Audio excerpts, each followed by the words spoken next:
When Margaret O'Brien was violently dragged from the chapel with her newborn son after her husband's scandalous funeral, she thought her life was over, until a mysterious rancher appeared with an offer that could either save her or destroy what little remained of her shattered world. But when her husband's dangerous creditors track her down to her newfound sanctuary, will the man who promised her protection prove to be her salvation or her greatest mistake? Blood still stained the wooden floor of Murphy's saloon where Patrick O'Brien had fallen 3 days ago. Margaret knew this because Mrs. Henderson had made sure to tell her during the funeral, whispering the detail like a knife between her ribs. Now she stood in the Wyoming Territory Cemetery, watching dirt hit her husband's pine coffin while her 3-week-old son Michael whimpered against her chest. The October wind of 1867 cut through her thin black dress like it wanted to strip away more than just warmth. Around her, the people of Clearwater Creek gathered in small groups, their voices low but their glances sharp. Margaret caught fragments of their words carried on the bitter air. Gambling debts. Shot over cards. What kind of man leaves a wife with nothing? She pulled her worn shawl tighter around Michael and tried to focus on Reverend Hawthorne's words about eternal rest. But eternal rest seemed like a luxury when you had nowhere to sleep tonight. The boarding house had already asked her to leave. Her rent money had disappeared along with Patrick's life savings at the poker table. Ashes to ashes, dust to dust, the Reverend continued, but Margaret barely heard him. She was watching the faces around the grave. Mrs. Hawthorne stood with her arms crossed, her mouth pursed like she'd tasted something sour. The baker's wife whispered behind her gloved hand to the seamstress. Even old Mr. Patterson, who had always tipped his hat to her on Sunday mornings, now looked anywhere but at her face. The service ended quickly. Too quickly. One by one, the mourners drifted away like smoke, leaving Margaret alone beside the fresh grave. She should have expected this. In a town where reputation meant everything, being the widow of a man who died in a saloon fight was worse than being a widow at all. Margaret! She turned to find Dr. Matthews approaching, his medical bag in hand and concern written across his weathered face. He had delivered Michael just 3 weeks ago, catching the baby in his gentle hands, while Patrick paced the floor outside their small cabin. Doctor! Her voice came out smaller than she intended. I heard about your troubles with the boarding house. He reached into his coat pocket and pulled out a small cloth pouch. The coins inside clinked together softly. It's not much, but it should get you a room for a few days while you sort things out. Margaret stared at the pouch, her throat tight. Charity. She had never needed charity before. Patrick might have been many things. A dreamer, a gambler, a man who believed his luck would change with the next hand of cards. But he had always provided for them. Now she was reduced to accepting coins from kind strangers. I can't take this, she whispered. You can and you will. Dr. Matthews pressed the pouch into her free hand, his fingers warm against her cold skin. That baby needs a mother who isn't starving. Pride doesn't keep children fed. Before she could argue, he tipped his hat and walked away, leaving her alone with Michael and a small fortune in silver coins that felt heavier than lead in her palm. The walk back to town stretched before her like a punishment. Every step on the dirt road reminded her that she was walking away from her old life and into something unknown and frightening. The cabin she had shared with Patrick for 2 years was already sold to pay his debts. Her few belongings sat in a single carpetbag at the boarding house, waiting for her to decide what came next. Clearwater Creek bustled with afternoon activity as she reached the main street. Cowboys from nearby ranches tied their horses outside the general store. Women in clean dresses walked arm in arm, discussing the harvest dance planned for next weekend. Children chased each other between the buildings, their laughter echoing off the wooden sidewalks. Margaret moved through it all like a ghost. People she had known for 2 years suddenly found urgent business that required them to look the other way. The postmaster, who had always asked about Patrick's latest business venture, now studied his ledger book with intense concentration. The milliner's wife, who had complimented Margaret's needlework just last month, quickly crossed to the other side of the street. Only young Tommy Miller, the blacksmith's son, acknowledged her presence. The 10-year-old boy tugged on his father's sleeve and pointed in her direction. His father's face darkened, and he pulled Tommy inside the shop so quickly that the boy stumbled over his own feet. The message was clear. Margaret O'Brien was no longer welcome in polite society. The boarding house sat at the end of Main Street, its white paint peeling and its front porch sagging under the weight of too many harsh winters. Mrs. Kowalski met her at the door, her round face set in lines of forced sympathy. "I'm sorry, dear, but I can't extend your stay. The other guests are uncomfortable with the situation." "What situation?" Margaret asked, though she already knew the answer. "Your husband's death has caused quite a stir. People are saying he owed money all over town. The last thing I need is debt collectors coming around, disturbing my paying customers." Margaret wanted to argue, to explain that Patrick's debts had died with him, that she owed nothing to anyone. But the law and what people believed were often two different things. In a place where survival depended on reputation, hers was already ruined. "I understand," she said instead. "I'll collect my things." Her room on the second floor was barely larger than a closet, but it had been home for the past week. The single bed, washstand, and wooden chair represented the only stability she had left. She packed her few dresses, Michael's swaddling cloths, and Patrick's pocket watch, the only thing of value the creditors hadn't claimed. As she descended the stairs with her carpet bag, Mrs. Kowalski waited in the lobby with an envelope in her hands. "This came for you this morning," she said, extending the letter. "From back east." Margaret recognized her sister's handwriting immediately. Catherine lived in Boston with her banker husband and their 3 children. They had never approved of Margaret's decision to marry Patrick and move west. The letter was probably full of advice about returning home and accepting their charity. She slipped the envelope into her bag without opening it. Whatever Catherine had to say could wait. Right now, she needed to focus on finding shelter before nightfall. The late afternoon sun cast long shadows across Main Street as Margaret stood outside the boarding house, unsure which direction to turn. Dr. Matthew's coins would buy her a few nights' lodging. But then what? She had no skills beyond keeping house and tending a garden. In a town that now whispered her name like a curse, who would hire her? Michael stirred against her chest, his tiny fists pushing against the blanket. Soon he would be hungry again, and she would need privacy to nurse him. The thought of sitting in an alley like a beggar made her stomach turn. But pride was a luxury she could no longer afford. "Mrs. O'Brien?" She turned to find a young woman approaching, her blue dress clean and well-mended, her brown hair pinned neatly beneath a simple bonnet. Margaret recognized her as Annie Porter, who worked at the general store and lived with her aunt above the shop. "Miss Porter." Margaret's voice carried wariness. Most people were avoiding her, so why was Annie approaching? "I heard about your troubles." Annie glanced around nervously, as if speaking to Margaret might contaminate her own reputation. "My aunt might have work for you. Nothing fancy, just helping with inventory and cleaning. The pay isn't much, but—" She trailed off, clearly uncomfortable with the conversation. Margaret realized that this girl, barely 20 years old, was taking a social risk by even talking to her. "I appreciate the offer, but I need to think about it." "Of course." Annie's relief was obvious. "If you change your mind, come by tomorrow morning." As Annie hurried away, Margaret felt a strange mixture of gratitude and resentment. The girl's offer was kind, but it was also clear that she saw Margaret as an object of pity rather than an equal. Soon, everyone in town would view her that way, if they bothered to view her at all. The sun was sinking toward the horizon, painting the sky in shades of orange and purple that reminded Margaret of better times. Patrick had loved western sunsets, often stopping his work to watch the colors change across the wide sky. He had promised her that their luck would improve, that his next business venture would make them rich enough to build a real house with glass windows and a proper parlor. Those dreams lay buried with him now, leaving Margaret to face a harsh reality with nothing but a baby, a carpet bag, and a handful of charity coins.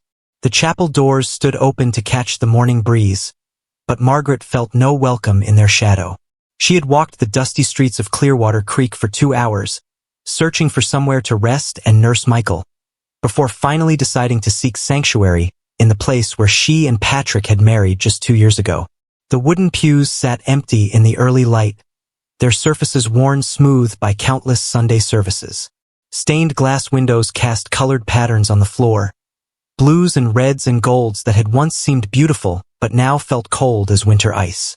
Margaret slipped into the back pew, grateful for the silence and the chance to sit down. Michael had been fussing since dawn, his tiny face red with hunger and frustration. She had nursed him twice already, but her milk seemed thin and insufficient. Dr. Matthews had warned her that worry and poor nutrition could affect her ability to feed the baby. Another problem to add to her growing list. Mrs. O'Brien. The voice made her jump. Reverend Hawthorne stood in the doorway leading to his private study, his tall frame blocking most of the light. His black suit was pressed and clean, his white collar pristine despite the dusty Wyoming air. Everything about him spoke of respectability and moral authority. Reverend. Margaret stood quickly, clutching Michael closer to her chest. I hope you don't mind. I just needed a quiet place to sit, please. His voice carried the same tone he used when discussing sin and redemption from the pulpit. We need to talk. Margaret's stomach dropped, but she lowered herself back onto the hard wooden bench. Whatever was coming, she could tell it wouldn't be good news. Reverend Hawthorne walked down the center aisle with measured steps, his hands clasped behind his back. When he reached her pew, he didn't sit, but instead stood looking down at her like a judge preparing to deliver a verdict. I've been hearing disturbing reports about your situation, he began. Your husband's debts, the circumstances of his death, your current predicament. I'm managing fine, Reverend. Are you? His gray eyes swept over her worn dress, her tangled hair, the way she held Michael with desperate protectiveness. Mrs. Kowalski tells me you've been asked to leave the boarding house. Annie Porter mentioned you might be seeking employment at the general store. Margaret said nothing. In a town this small, everyone knew everyone else's business within hours. The congregation has been talking, Reverend Hawthorne continued. They're concerned about the example being set, particularly for the young people. Your husband died in a gambling hall, Mrs. O'Brien. Shot down over cards and whiskey. The debts he left behind have creditors asking questions about everyone he associated with. Patrick's sins aren't mine, Margaret said quietly. Aren't they? The Reverend's voice grew sharper. The Bible tells us that a wife cleaves unto her husband, becomes one flesh with him. His choices reflect on you, just as yours reflected on him. Margaret felt anger building in her chest like steam in a kettle. So I'm to be punished for his mistakes? You're to be held accountable for the influence your presence has on this community. Reverend Hawthorne moved closer, his shadow falling across her face. Already, young men are talking about Patrick's luck at cards before his final night. Some are saying he was cheated, that he died defending his honor. They're making him sound like a hero instead of a cautionary tale. The words hit Margaret like physical blows. Patrick hadn't been defending his honor when he died. According to the witnesses, he had been caught marking cards and had drawn his gun when confronted. The truth was uglier than any romantic story about defending one's reputation. I can't control what people say about my husband, but you can control whether your continued presence in this town encourages such talk. The Reverend paused, studying her face. I'm asking you to leave Clearwater Creek, Mrs. O'Brien, for the good of the community, and perhaps for your own good as well. Margaret stared at him, her mind struggling to process what she was hearing. This man had married her to Patrick in this very building. He had blessed their union, spoken of love and commitment and God's plan for their lives together. Now he was asking her to disappear because her presence might inspire bad behavior in others. Where would I go? I have a baby. No money, no family nearby. That's not my concern. The Reverend's voice remained calm, matter of fact. My responsibility is to this congregation and this community. Your presence here threatens both. Michael began to cry, his wails echoing off the chapel walls. Margaret stood quickly, swaying him back and forth, but his distress only grew louder. She could feel the Reverend's disapproval radiating from him like heat from a stove. Mrs. O'Brien. A new voice cut through Michael's cries. Margaret turned to see Mrs. Hawthorne entering the chapel, her black dress rustling against the floor. Behind her came 3 other women from the congregation, Mrs. Patterson, Mrs. Miller, and Mrs. Burke, all wearing expressions of grim determination. Ladies! Reverend Hawthorne's voice carried relief, as if reinforcements had arrived at exactly the right moment. Mrs. Hawthorne stepped forward, her gray hair pulled back so tightly it stretched the skin around her eyes. We've come to help resolve this situation. What situation? Margaret asked, though dread was already pooling in her stomach. Your continued presence in our community, Mrs. Patterson said. She was the banker's wife, accustomed to making decisions that affected other people's lives. It's become clear that Clearwater Creek isn't the appropriate place for someone in your circumstances. Margaret looked from face to face, seeing no sympathy, no understanding, only cold resolve. These women had smiled at her just a week ago, had offered condolences at Patrick's funeral, had brought casseroles to her cabin during the days after Michael's birth. Now they stood before her like a tribunal. I need time to make arrangements, Margaret said. Surely you can understand. Time is a luxury we can't afford, Mrs. Miller interrupted. Her husband owned the blacksmith shop, and her word carried weight in local business circles. Already, people are talking about Patrick's debts, wondering who else might be involved. The longer you stay, the more questions get asked. What questions? I don't owe anyone anything. Mrs. Burke, the oldest of the group, shook her head sadly. Child, you don't understand how these things work. When a man dies owing money, his creditors don't just disappear. They look for ways to recover what they're owed. Sometimes that means going after family, friends, business associates. Your presence here makes everyone nervous. Margaret felt the world tilting around her. Are you saying people are afraid to be seen with me? We're saying your situation puts the entire community at risk, Mrs. Hawthorne said. It's nothing personal, dear. It's simply practical. Michael's cries grew more desperate, and Margaret realized she needed to nurse him soon or his distress would become uncontrollable. But these women showed no signs of giving her privacy or time to tend to her child's needs. Please, she said, desperation creeping into her voice. Just give me a few days to figure out where to go. I can't travel with a nursing baby without some kind of plan. The women exchanged glances, communicating with the silent language of long friendship and shared purpose. Mrs. Hawthorne stepped forward again, her voice taking on the tone of someone delivering unwelcome but necessary medicine. Margaret, we've already made arrangements. There's a stage leaving for Cheyenne this afternoon. We've purchased your ticket. The words hit Margaret like a punch to the stomach. You bought me a ticket? Without asking. We felt it was the kindest solution, Mrs. Patterson said. Cheyenne is a larger town with more opportunities for someone in your situation. You'll blend in better there. What you mean is that my problems will become someone else's responsibility. Mrs. Miller's face flushed slightly. That's an ungracious way to look at it. We're trying to help you make a fresh start. Margaret wanted to laugh, but the sound would have been too bitter. A fresh start required hope, resources, connections. All she had was a crying baby and a carpet bag full of worn clothes. And if I refused to go? The silence that followed her question was answer enough. Reverend Hawthorne cleared his throat uncomfortably. Mrs. O'Brien, I think it's best if you don't make this more difficult than necessary. The stage leaves at 2 o'clock.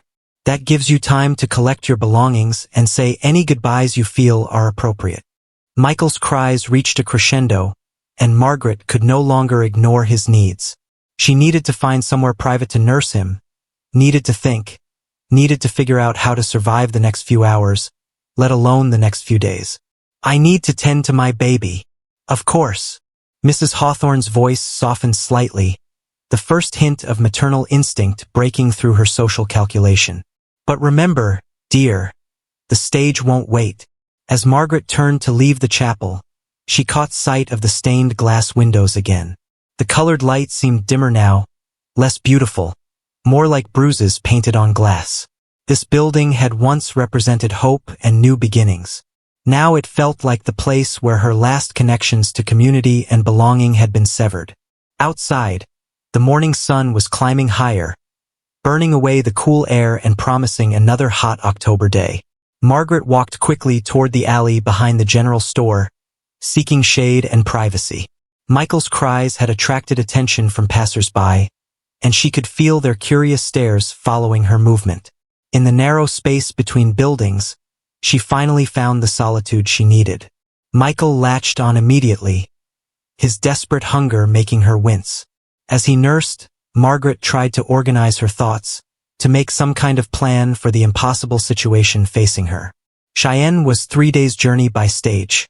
She had never been there, knew no one, had no idea what kind of opportunities might exist for a woman with a nursing baby and no references. The coins from Dr. Matthews would buy her a few nights' lodging. But then what? The sound of approaching footsteps made her tense. She looked up to see Annie Porter standing at the mouth of the alley, her young face troubled. "Mrs. O'Brien? I heard what happened at the chapel." Margaret adjusted her shawl to cover Michael more completely. News travels fast in a small town. Too fast sometimes. Annie stepped closer, glancing over her shoulder as if checking for observers. "I wanted to tell you, my offer still stands. If you want to work at the store, my aunt doesn't know I'm here, but she's not as harsh as some people think." For a moment, Margaret felt a flutter of hope.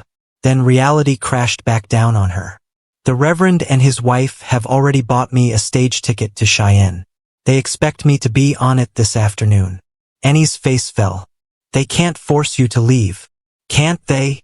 Margaret's laugh was hollow. "They've made it clear that no one in this town will associate with me.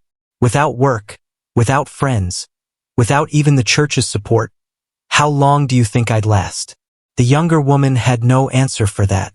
In the silence, Michael finished nursing and dozed against Margaret's chest, his tiny face peaceful now that his hunger was satisfied. "I'm sorry," Annie whispered. "This isn't right." "Right and wrong don't seem to matter much when people are scared," Margaret replied. "They're afraid Patrick's troubles will somehow spread to them. The easiest solution is to make me disappear." As Annie walked away, Margaret remained in the alley, holding her sleeping son and watching the shadows shorten as the sun climbed higher. In a few hours, she would be on a stage to Cheyenne, carrying nothing but uncertainty and the desperate hope that somewhere in this vast territory, she might find a place where the name O'Brien didn't automatically mark her as trouble. But first, she had to survive the next few hours in a town that had already decided she no longer belonged. The hands that grabbed Margaret were not gentle. Mrs. Hawthorne's grip felt like iron clamps on her arm as she and Mrs. Patterson dragged her toward the chapel doors, Michael's terrified screams echoing off the wooden walls like a prayer gone wrong. "Stop fighting us, child," Mrs. Patterson panted, her usually perfect hair coming loose from its pins. "You're only making this harder on yourself." Margaret twisted in their grasp, her feet sliding on the polished floor. "Let me go. You have no right. We have every right to protect our community." Mrs. Hawthorne's voice was steady despite her heavy breathing. Behind her, Mrs. Miller held the chapel doors wide open, letting in the harsh afternoon sun that turned everything into blazing white heat. Margaret's carpetbag sat abandoned near the altar, its contents spilled across the floor. Her few dresses lay crumpled beside Patrick's pocket watch, which had rolled under the front pew. Everything she owned in the world scattered like leaves in a windstorm. "My things?" she gasped, reaching toward the mess. "Your things will follow you," Mrs. Burke said from behind them. She was stuffing Margaret's belongings back into the bag with quick, efficient movements. "Right now, you need to focus on catching that stage." The chapel doors loomed closer with each step. Margaret could see the dusty main street beyond, where curious townspeople had gathered to watch the spectacle. Men tipped their hats and pretended to examine their boots. Women whispered behind gloved hands, their eyes bright with the excitement of witnessing someone else's downfall. "Please," Margaret whispered, but the word came out broken and small. Michael's cries grew more desperate, his tiny fists waving in the air like he was fighting invisible enemies. Then they were outside, stumbling down the chapel steps into the blazing heat. The wooden planks burned through Margaret's thin shoes, and dust rose in clouds around their feet. Somewhere in the distance, she could hear the stage driver calling for passengers, his voice carrying over the buzz of watching crowds. "There's the stage," Mrs. Patterson said, sounding relieved. Right on time. The stagecoach sat in front of the hotel like a wooden box on wheels, its sides dusty from the journey to Clearwater Creek. 2 horses stamped their feet impatiently, their harnesses jingling with each movement. The driver, a weathered man with tobacco-stained teeth, spat into the dirt and checked his pocket watch. "This the passenger for Cheyenne?" he called out. "Yes," Mrs. Hawthorne answered before Margaret could speak. "She's ready to go." But Margaret wasn't ready. She would never be ready to be torn away from the only home she had known as a married woman, thrown into the wilderness with nothing but a crying baby and a handful of charity coins. "I won't go," she said, her voice growing stronger with desperation. "You can't make me." Mrs. Miller stepped forward, her face flushed with embarrassment and determination. "Margaret, you're causing a scene. Think about your child." "I am thinking about my child." Margaret's voice rose above Michael's cries. What kind of mother puts her baby on a stage to nowhere with no money, no friends, no way to survive? "The kind of mother who wants to give that baby a fresh start," Mrs. Patterson said firmly. "Away from whispers and shame, away from his father's reputation." Margaret felt something break inside her chest. These women were talking about Michael like he was already tainted by Patrick's sins, like he needed to be hidden away from decent society. Her 3-week-old son, who had never hurt anyone, who didn't even know his father was dead. "His father's reputation is not his fault," she said quietly. "No," Mrs. Hawthorne agreed, "but it will follow him if he stays here. Every time he walks down this street, people will remember. Every time he tries to make friends, starts school, looks for work, they'll whisper about the boy whose father died cheating at cards." The words hit Margaret like stones. She had been so focused on her own survival that she hadn't thought about what Patrick's legacy would mean for Michael as he grew up. In a small town where everyone knew everyone's business, her son would carry the weight of his father's mistakes for the rest of his life. The stage driver climbed down from his seat, his patience clearly running thin. "Ma'am, we need to get moving. I've got a schedule to keep." Mrs. Burke appeared at Margaret's elbow, pressing the hastily packed carpetbag into her free hand. "Everything's here," she said, her voice gentler than the others had been. "Your dresses, the baby's things, even your husband's watch." Margaret clutched the bag like a lifeline, feeling the weight of her entire world reduced to a few pounds of fabric and memories. Around her, the women of Clearwater Creek stood in a circle, their faces set in expressions of determined kindness. They truly believed they were helping her, saving her from a situation that would only get worse with time. "The ticket's already paid for," Mrs. Patterson said, producing a small piece of paper from her purse. "All the way to Cheyenne. And there's this." She handed Margaret a small envelope. "From the church collection. It's not much, but it should help with lodging until you find work." Margaret stared at the envelope, her vision blurring with tears she refused to shed. Charity money from people who were throwing her out of town. The bitter irony of it made her stomach turn. "Get in, ma'am," the stage driver said, opening the coach door. "We're burning daylight." The interior of the stagecoach was cramped and smelled of dust and old leather. 2 other passengers were already seated, a traveling salesman with a sample case and an elderly woman in a faded blue dress who looked like she'd been traveling for days. Margaret hesitated at the door, looking back at the chapel where she'd been married, at the main street where she'd walked with Patrick on Sunday afternoons, at the faces of women who had once been her neighbors. Everything familiar was about to disappear behind a cloud of dust and distance. "Go on," Mrs. Hawthorne said, her voice softer now. "It's for the best." Margaret climbed into the stagecoach and settled onto the hard wooden seat, arranging her skirts around Michael's small form. The baby had exhausted himself crying and now lay quiet against her chest, his tiny face red and puffy from distress. The salesman tipped his hat to her. "Afternoon, ma'am." Name's Henderson. This your first time to Cheyenne? Yes, Margaret managed to say. Fine town, Henderson continued cheerfully. Lots of opportunities for folks willing to work hard. You'll do well there. The elderly woman leaned forward slightly. Traveling alone with a baby? That's brave of you. Margaret didn't feel brave. She felt terrified and alone and completely unprepared for whatever waited ahead. But she nodded anyway, not trusting her voice to remain steady. Outside, the stage driver was securing luggage to the roof of the coach. Margaret could hear Mrs. Hawthorne giving him instructions about her carpet bag, making sure it was tied down properly. Even in exile, they were looking out for her practical needs. The door slammed shut with a sound like a gunshot. Through the small window, Margaret could see the women of Clearwater Creek stepping back, their mission accomplished. Mrs. Patterson smoothed her hair back into place. Mrs. Miller brushed dust from her dress. Mrs. Burke looked almost sad, as if she was beginning to question whether they had done the right thing. But Mrs. Hawthorne's face showed only satisfaction. The problem had been solved, the community protected, the proper order restored. The stage lurched into motion with a jolt that made Margaret's teeth rattle.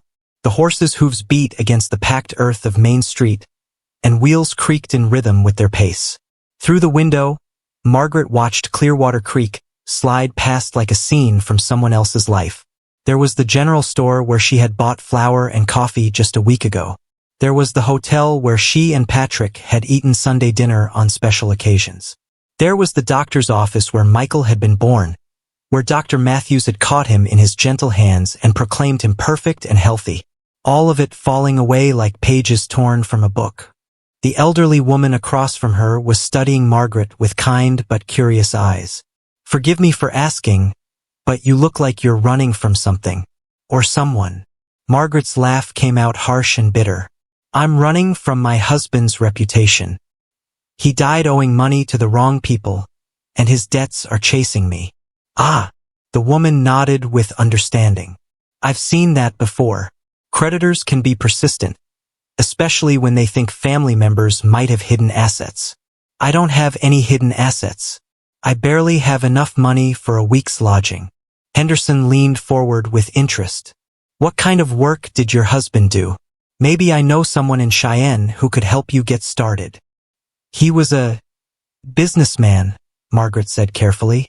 She couldn't bring herself to say gambler, even to strangers who would never see her again after this journey. The stagecoach hit a deep rut in the road, throwing all the passengers against the sides. Michael woke with a startled cry, and Margaret spent several minutes soothing him back to sleep. When she looked up, both her traveling companions were watching her with the mixture of pity and curiosity that had become familiar over the past few days. First baby? The elderly woman asked. Yes, he's only 3 weeks old. Traveling so young. That's hard on both of you. Margaret nodded, not trusting herself to speak. Hard didn't begin to describe what the next few days would bring. She was heading into complete uncertainty with a newborn baby. No friends, no family, and barely enough money to survive a week. Through the window, the landscape was changing from the familiar fields around Clearwater Creek to wilder territory. Rolling hills covered in brown grass stretched toward distant mountains, broken by stands of cottonwood trees and the occasional creek. It was beautiful in a harsh, empty way that made Margaret feel even more alone. The sun was beginning to sink toward the western horizon, painting the sky in shades of orange and pink. Patrick had always loved sunset, had made her stop whatever she was doing to watch the colors change across the wide Wyoming sky. Now she was watching a sunset without him, carrying his son toward an unknown future. Cheyenne's got a good reputation for being fair to newcomers, Henderson said, apparently trying to cheer her up. Lots of businesses starting up, lots of people needing help with various things. A woman who's willing to work hard can make her way. Margaret wanted to ask him what kind of work a woman with a nursing baby could do, but she was afraid of the answer. She had heard stories about women in desperate situations, about the choices they made when survival was at stake. The thought made her hold Michael closer. The stagecoach rolled on through the gathering dusk, carrying Margaret O'Brien away from everything she had known and toward a future that seemed as vast and uncertain as the Wyoming sky. The stranger appeared like a dark angel against the dying light, his horse moving with the fluid grace of something born to run across endless plains. Margaret had been walking for what felt like hours, her feet bloody in her worn boots, when the sound of hoofbeats made her turn. He rode a magnificent chestnut stallion that seemed to dance sideways in the fading sun, its coat gleaming like polished copper. The man himself was tall and broad-shouldered, wearing a dark coat that billowed behind him like wings. As he drew closer, Margaret could see silver threading through his dark hair and eyes the color of storm clouds gathering on the horizon. "Ma'am." His voice was deep and rough, like leather that had been weathered by years of wind and sun. "You look like you could use some help." Margaret instinctively stepped back, clutching Michael tighter against her chest. The baby was mercifully quiet, exhausted from crying during the long stagecoach ride. They had been traveling for 2 days, and she had spent her last coins on a hotel room in a small town 20 miles back. Now she was walking toward Cheyenne with no money, no food, and no plan beyond putting one foot in front of the other. "I'm fine, thank you," she said, her voice steadier than she felt. The stranger dismounted with fluid grace, his boots hitting the dusty ground with barely a sound. Up close, she could see he was perhaps 40 years old, with weathered skin that spoke of years spent outdoors and laugh lines around his eyes that suggested he wasn't always serious. His clothes were well-made but practical, the kind of outfit worn by someone who worked with his hands but could afford quality. "Name's Caleb Morrison," he said, touching the brim of his hat. "I own the Double M Ranch about 5 miles north of here." Margaret O'Brien. The name felt strange on her tongue, like she was introducing someone else. "I'm traveling to Cheyenne." Morrison's gray eyes took in her worn dress, her tangled hair, the way she held Michael with desperate protectiveness. His expression softened with something that might have been recognition, not of her face, but of her situation. "Cheyenne's still a full day's walk from here," he said gently. "Maybe more with a baby. You planning to walk the whole way?" Margaret's cheeks burned with embarrassment. "I'll manage." "I'm sure you would." Morrison's tone held no judgment, no pity, just quiet understanding. "But there might be an easier way. I heard about some troubles in Clearwater Creek. Word travels fast in these parts." The mention of her former home made Margaret's stomach drop. "What did you hear?" "That a young widow got run out of town after her husband died owing money to the wrong people. That she's traveling with a baby, trying to make a fresh start."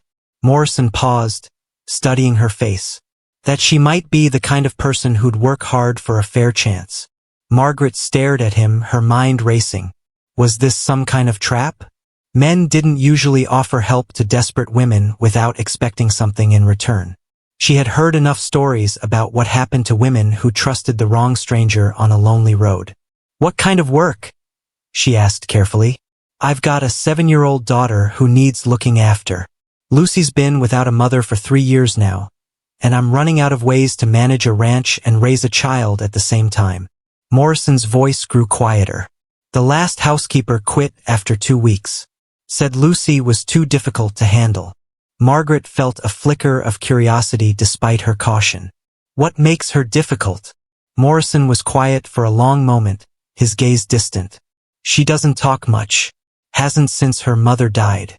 The doctor says it's normal, that children sometimes go quiet when they lose someone important. But it's been 3 years, and she's getting worse instead of better." The pain in his voice was real, Margaret could tell. This wasn't a man trying to trick her into something dangerous. This was a father who didn't know how to help his own child. "I'm not trained as a governess," Margaret said. "I don't have experience with children beyond my own baby. I'm not looking for a governess. I'm looking for someone who understands what it's like to lose everything and have to start over." Morrison's eyes met hers directly. "Someone who knows that survival takes more than just good manners and proper breeding." The words hit Margaret like a physical blow. He saw her clearly, not as a fallen woman or an object of pity, but as someone who had been tested by life and was still standing. "What would the arrangement be?" she asked, surprised by her own boldness. You'd have your own room, meals, a fair wage. Help with Lucy. Manage the household. Nothing more than that. Morrison paused, then added quietly, unless time changes things for both of us. Margaret felt her heart skip at the implication in his words. She had been so focused on survival that she hadn't thought about the possibility of something more than mere existence. But this man was offering her a chance to rebuild, to create something new from the ashes of her old life. I need to think about it, she said. Morrison nodded, as if he had expected that answer. Of course. But while you're thinking, why don't you let me give you a ride? No obligations. Just a chance to see the place before you decide. Margaret looked down the empty road stretching toward Cheyenne, then back at Morrison's patient face.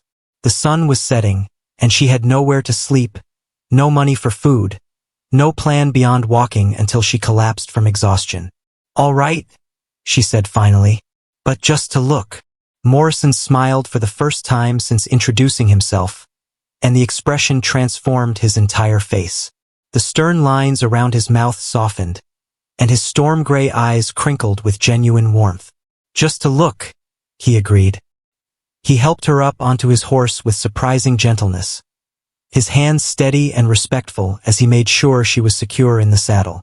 Michael stirred against her chest but didn't wake, apparently soothed by the rocking motion as the stallion began to move. Morrison walked beside them, leading the horse with easy confidence. As they traveled, he pointed out landmarks. A creek where the water ran clear and cold, a stand of cottonwood trees where deer came to drink at dawn, a hill where you could see for miles in every direction. It's beautiful country, Margaret said, and meant it. The landscape was harsh but magnificent, full of wide skies and endless possibilities. It can be lonely, Morrison admitted, especially in winter. The nearest neighbor is 10 miles away, and sometimes the snow keeps you inside for days at a time. Not everyone can handle the isolation. Margaret thought about the isolation she had already experienced. The whispers, the turned backs, the feeling of being completely alone in a crowd of familiar faces. Physical isolation seemed less frightening than social exile. I've been lonely in crowds, she said quietly. Maybe being alone in beautiful country would be better. Morrison glanced up at her, his expression thoughtful. You might be right about that. The Double M Ranch appeared gradually, like a mirage becoming real. First, Margaret could see fence posts stretching across the valley. Then cattle dotting the hillsides like brown and black spots against the grass. Finally, the ranch house itself came into view. A 2-story structure built of logs and stone, with a wide front porch and windows that glowed warm yellow in the gathering dusk. It's bigger than I expected, Margaret said. Had to be big, Morrison explained. My wife wanted room for a large family. We planned to have 6 or 7 children, fill all those bedrooms with laughter and noise. His voice grew quiet. Things don't always work out the way you plan. As they approached the house, Margaret noticed details that spoke of care and attention. The front steps were swept clean, flower boxes lined the porch railing, and the yard was well maintained despite the approaching winter. This wasn't the home of a man who had given up on life after losing his wife. A face appeared in an upstairs window, pale, curious, framed by dark braids. The child stared down at them for a moment, then disappeared as quickly as she had appeared. That's Lucy, Morrison said, following Margaret's gaze. She's probably wondering who I brought home this time. This time? Morrison's cheeks reddened slightly. I've had 3 housekeepers in the past year. They all left pretty quickly once they realized what they were dealing with. Lucy has ways of making people uncomfortable. Margaret felt a familiar pang of recognition. She knew what it was like to make people uncomfortable, to be the person others whispered about and avoided. Maybe she and this silent child had more in common than anyone realized. Morrison helped her down from the horse, his hands lingering on her waist for just a moment longer than necessary. The contact sent an unexpected flutter through Margaret's chest, a reminder that she was still a woman, still capable of feeling things beyond fear and desperation. Come inside, he said. I'll make coffee and you can meet Lucy properly. Then you can decide if this is the kind of place where you'd want to make a fresh start. Margaret stood at the foot of the porch steps, looking up at the warm yellow windows of the house. Behind one of those windows was a child who had lost her mother, a girl who had built walls around her heart to protect against further loss. Behind another window was a man who had lost his wife, who was trying to rebuild his life while caring for a daughter he didn't fully understand. And here was Margaret, holding her own child, carrying her own losses, facing a choice that could change everything. She could continue walking toward Cheyenne and an uncertain future, or she could climb these steps and see what possibilities waited inside. The baby stirred in her arms, making soft sounds that weren't quite crying yet. Soon he would need to nurse, and she would need somewhere private and comfortable to care for him. The thought of another night sleeping in a cold alley or barn made her stomach clench with dread. "All right," she said, climbing the first step. "Let's see what you're offering." Morrison's smile was warm and genuine. "I think you might be surprised by what we can offer each other." As Margaret reached the top of the porch, she could smell something wonderful drifting from inside the house. Bread baking, coffee brewing, the scent of a home where people lived and loved and tried to heal from their wounds. For the first time in weeks, she felt something that might have been hope beginning to flutter in her chest. Behind them, the sun finally disappeared behind the mountains, leaving the ranch house glowing like a beacon in the gathering darkness. And somewhere in the distance, Margaret could hear the sound of wind moving through grass. Not harsh and cutting like the wind in town, but gentle and welcoming, like a whispered invitation to stay. Lucy Morrison watched the strange woman from behind the kitchen doorway like a wild animal deciding whether to run or fight. The child's dark eyes followed every movement Margaret made as she settled Michael in a makeshift cradle near the warm stove, her small hands gripping the wooden frame so tightly her knuckles turned white. "Lucy, come meet Mrs. O'Brien," Caleb called gently from where he stood pouring coffee into thick ceramic mugs. "She's going to stay with us for a while." The girl didn't move. She remained frozen in the shadows, her brown braids hanging over her shoulders like curtains she could hide behind. Margaret had seen that look before, in her own reflection during the worst days after Patrick's death. It was the expression of someone who had learned that caring about people only led to pain. "Hello, Lucy," Margaret said softly, making no move to approach the child. "Your father tells me you like horses." Still no response. Lucy's gaze shifted to Michael, who was making soft baby sounds in his improvised bed. For just a moment, something flickered in the girl's eyes. Curiosity, perhaps, or longing. Then the walls went back up, and she stepped deeper into the shadows. "She doesn't warm up to strangers quickly," Caleb said, though Margaret could hear the worry beneath his casual tone. "Sometimes it takes weeks before she'll even acknowledge someone's presence." Margaret accepted the coffee he offered, wrapping her cold fingers around the warm mug. The kitchen was larger than any room she'd ever lived in, with a massive stone fireplace, wooden counters polished smooth by years of use, and windows that looked out over rolling pastures. It felt like a home where a family should gather for meals and conversations, not the lonely place it had become. "How long has she been like this?" Margaret asked quietly. "Since the accident." Caleb's voice grew heavy with old grief. "My wife Sarah was caught in a lightning storm while riding back from town. Lucy was with her. They found them both by the creek. Sarah was already gone, but Lucy was still holding her hand." Margaret's heart clenched with sympathy. She could imagine the terror of that moment, the confusion of a 4-year-old child trying to understand why her mother wouldn't wake up, wouldn't answer her calls. "The doctor said Lucy might never speak again," Caleb continued. "Said sometimes children shut down when they see something too terrible to understand. But she used to talk all the time before that day. She'd chatter from sunrise to sunset, asking questions about everything." A soft thud from the doorway made them both turn. Lucy had dropped something, a small wooden horse, carved with careful detail. She stood staring at it on the floor, her face pale with what might have been embarrassment. Without thinking, Margaret set down her coffee and walked over to retrieve the toy. As she bent to pick it up, she noticed intricate details in the carving. Flowing mane, delicate legs, eyes that seemed almost alive. "This is beautiful," she said, holding it out to Lucy. Did someone make this especially for you? Lucy's eyes darted between Margaret's face and the wooden horse, as if trying to decide whether it was safe to take back her treasure. Slowly, carefully, she reached out and snatched the carving from Margaret's palm, then clutched it against her chest like a shield. I made that for her last Christmas, Caleb said softly. Took me 3 months to get the details right. She carries it everywhere. Margaret crouched down to Lucy's eye level, being careful not to move too quickly. My baby's name is Michael. He's too little to play with toys yet, but someday he might like wooden horses too. Do you think you could show him how to take care of one? For the first time, Lucy looked directly at Margaret instead of through her. The eye contact lasted only a second, but it felt like a victory. That's progress, Caleb murmured. She hasn't looked at any of the other housekeepers. Maybe because I'm not trying to be her new mother, Margaret replied, standing slowly. I'm just another person who's lost someone important. The evening passed quietly.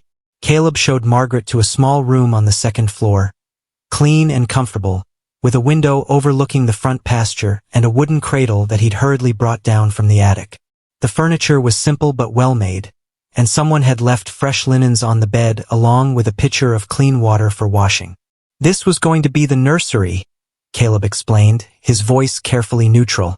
Sarah and I were planning. Well, it doesn't matter now. The point is, it's yours for as long as you need it. Margaret touched the edge of the cradle, imagining the hopes and dreams that had gone into preparing this space for a baby who would never come. Thank you for everything.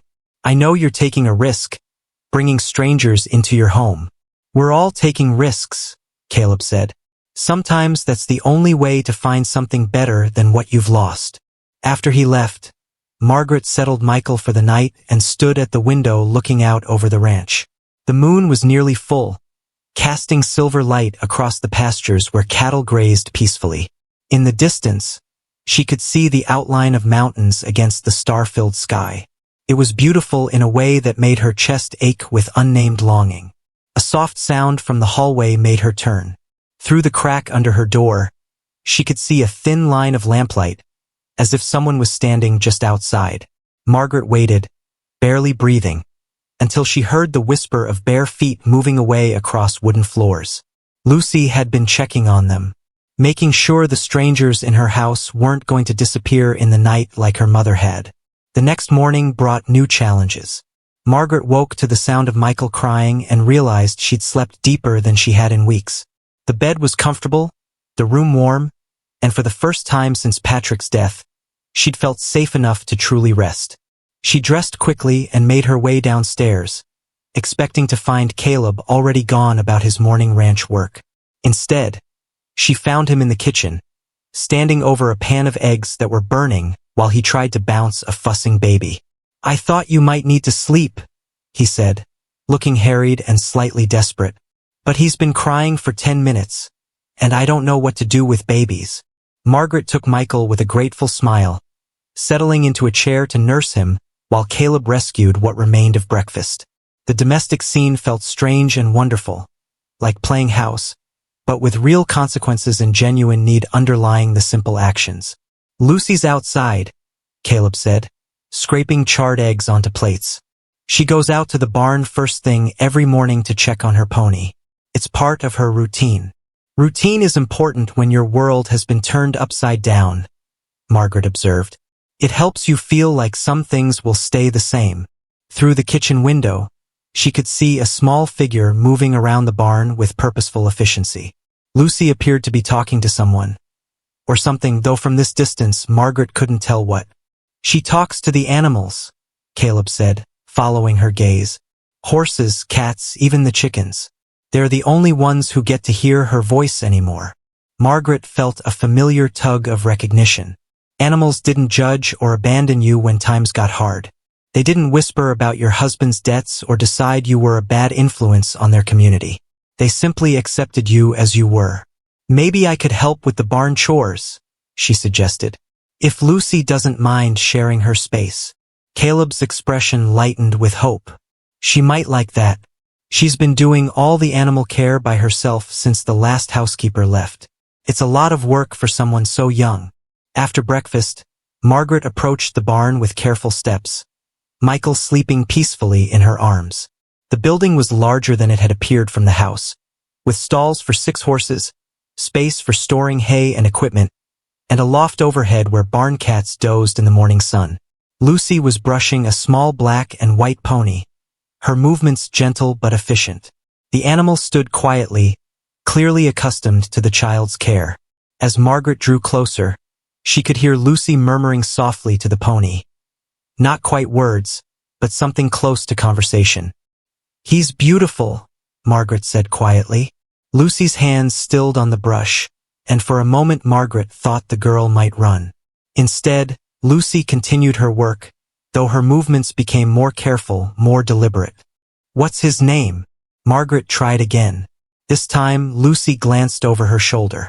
Her lips moved, but no sound came out. She seemed to be struggling with something, wanting to answer but unable to make her voice work for a stranger. Margaret waited patiently, letting the silence stretch between them. Sometimes the most important conversations happened without words.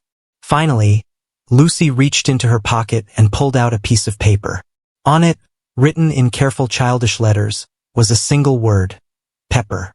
"Pepper," Margaret repeated. "That's a perfect name for him. He looks like someone sprinkled pepper on white paper." A tiny smile tugged at the corner of Lucy's mouth, the first genuine expression Margaret had seen from the child. It was gone almost immediately, but it had been there, real and unmistakable. As Margaret helped with simple barn tasks, filling water buckets, spreading fresh straw, gathering eggs from the henhouse, she became aware of Lucy watching her every move. Not with suspicion, but with the intense curiosity of someone trying to figure out if this new person might be trustworthy. The morning flew by faster than Margaret had expected. By the time Caleb returned from checking cattle in the far pasture, she and Lucy had developed a wordless rhythm of working together. The child would point to what needed doing, and Margaret would follow her lead, asking no questions and making no demands. "How did it go?" Caleb asked, his eyes moving between Margaret and his daughter. "Lucy is an excellent teacher," Margaret replied. "She showed me how to do everything properly." For the first time since Margaret's arrival, Lucy looked directly at her father. The eye contact lasted several seconds, another small victory in what would clearly be a long campaign to reach the wounded child. But it was a beginning, and for someone who had lost everything just days ago, a beginning felt like a miracle. The scream that split the October night came from Lucy's room, sharp and desperate enough to wake the dead. Margaret bolted upright in her bed, Michael stirring against her chest as she tried to shake off the confusion of deep sleep. The sound came again, raw terror that made Margaret's blood freeze in her veins. She grabbed her robe and rushed down the hallway, nearly colliding with Caleb as he burst from his own room. His hair was wild from sleep, and he wore only his pants and an unbuttoned shirt, but his eyes were fully alert with parental fear. "Lucy," he called, pushing open his daughter's door. They found her huddled in the corner of her room, pressed against the wall like she was trying to disappear into the wooden boards. Her dark hair hung in tangles around her face, and her small body shook with violent tremors. Her eyes were open but unfocused, staring at something that existed only in her memory. "It's just a nightmare, sweetheart," Caleb said, dropping to his knees beside her. "You're safe. Papa's here." But Lucy didn't seem to hear him. She was lost somewhere else, somewhere terrible, reliving horrors that a 7-year-old mind shouldn't have to carry. Her lips moved without sound, forming words that Margaret couldn't quite make out. Outside, thunder rolled across the Wyoming sky like the footsteps of giants. Lightning flashed through Lucy's window, illuminating her pale face in stark white light. With each flash, the child's terror intensified, her trembling becoming more violent. "The storm," Margaret breathed, understanding flooding through her. "She's remembering the day her mother died." Caleb's face crumpled with helpless pain. "This happens every time it storms. She gets lost in that day, and I can't reach her. Sometimes it lasts for hours." Margaret watched the frightened child, her heart breaking for the trauma that Lucy carried alone. The girl had built walls around herself to survive, but those same walls trapped her with her worst memories when the storms came. Without thinking about whether it was her place, Margaret sat down on the floor near Lucy, careful not to get too close. She began to hum softly, a lullaby her own mother had sung when Margaret was small and afraid of thunder. The melody seemed to cut through Lucy's panic, just slightly. The child's wild eyes focused for a moment, finding Margaret's face in the dim room. "That's it," Margaret whispered, continuing to hum. "Listen to the music instead of the thunder. The thunder can't hurt you. It's just noise in the sky." Lucy's lips stopped moving, though her body continued to shake. She was listening, Margaret realized. For the first time since the screaming started, the child was present in the room instead of lost in her memories. "Tell me about that day," Margaret said gently, her voice barely audible over the storm outside. "Not to your papa, because that might hurt his heart. Tell me, because I understand about losing people we love." Caleb started to protest, but Margaret held up a hand to stop him. Sometimes healing required facing the wound instead of trying to pretend it wasn't there. Lucy's mouth opened, closed, opened again. No sound came out, but Margaret could see the struggle on her small face, the desperate want to speak warring with years of silence. "Take your time," Margaret encouraged. "The words are still inside you. They're just scared to come out." Lightning flashed again, brighter this time, and Lucy's whole body tensed. But instead of retreating further into herself, she looked directly at Margaret. "Mama," she whispered, the word so quiet it was almost lost in the thunder. It was the first word Margaret had heard Lucy speak. "Yes," Margaret said softly. "Tell me about Mama." Mama was singing. Lucy's voice came out cracked and rusty, like a door that hadn't been opened in years. "In the wagon." She was singing about flowers. Tears began to roll down the child's cheeks, but she kept talking, the words coming faster now as if a dam had burst inside her. "The sky got dark. Mama said we had to hurry home. The horses were scared. They kept jumping at the thunder." Lucy's small hands twisted in her nightgown. "Mama told me to hold tight, that everything would be all right." Margaret felt her own eyes filling with tears, but she kept her expression calm and encouraging. Beside her, Caleb was frozen with shock at hearing his daughter's voice after 3 years of silence.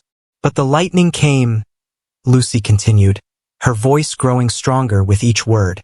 "Big and bright and loud. It hit the tree. The tree fell on the wagon. On Mama." The storm outside seemed to be listening to Lucy's story, the thunder growing quieter as if it knew this moment was too important to interrupt. "I tried to wake her up," Lucy whispered. "I shook her, but she wouldn't open her eyes. She wouldn't sing anymore."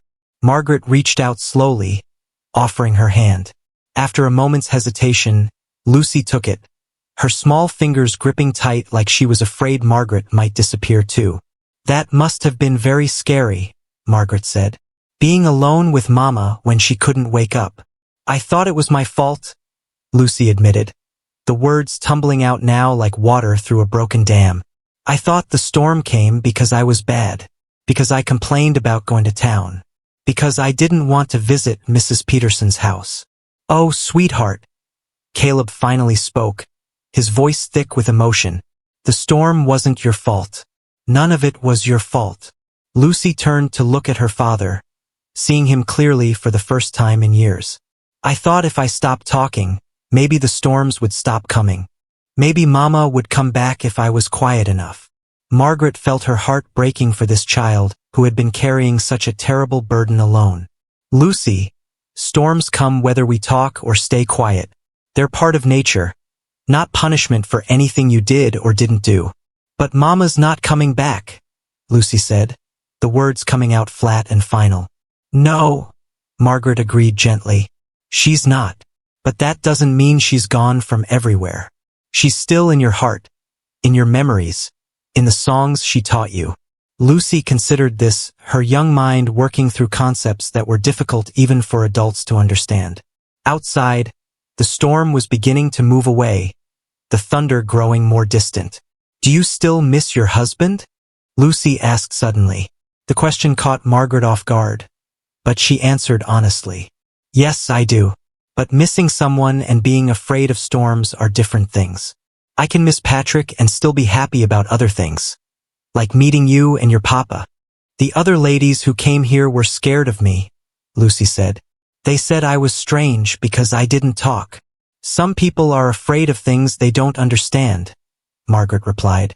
"But I think you're brave, not strange. It takes courage to protect your heart when it's been hurt." Caleb moved closer, settling on the floor beside his daughter. "Lucy, I've missed your voice so much. I've missed talking with you, hearing your questions, sharing your thoughts." "I have lots of questions," Lucy admitted shyly. "I've been saving them up." "Then we have lots of catching up to do," Caleb said, pulling his daughter into a gentle hug. As Margaret watched father and daughter embrace, she felt something shift in her own heart. She had come to this ranch desperate and alone, seeking nothing more than survival. But somehow, in helping Lucy find her voice, she had discovered something precious, a sense of purpose beyond mere existence. The storm passed completely while they sat together on Lucy's bedroom floor, sharing stories and questions that had been bottled up for years. Michael slept peacefully through it all, as if he understood that this was a night for healing rather than sleeping.